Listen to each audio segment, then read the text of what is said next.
মাঠে যখন বার্সেলোনা বনাম রিয়াল মাদ্রিদ, তখন সেটি আর ম্যাচ থাকে না, হয়ে ওঠে সম্মানের লড়াই।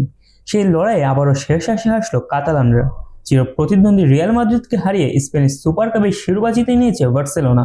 রোববার রাতে জেদ্দার কিংস আবদুল্লাহ স্পোর্টস সিটি স্টেডিয়ামে শুরু থেকেই ছিল টান টান উত্তেজনা। 36 মিনিটের রাফিনহার গোলে প্রথম লিড নিয়ে বার্সা। তবে রিয়ালও দমে পাত্র নয়। প্রথমার্ধে যোগ করার সময়ে ভিনিসিয়াস জুনিয়র ক্ষমতায় ফেরেন রিয়ালকে।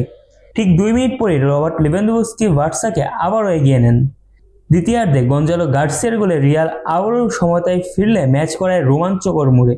তবে 73 মিনিটে দৃশ্যপটে আবারও সেই রাফিনা নিজের দ্বিতীয় ও দলের হয়ে তৃতীয় গোলটি করে রিয়ালের কফিনের শেষ ব্রেকটি ঠুকে দেন এই ব্রাজিলিয়ান তারকা।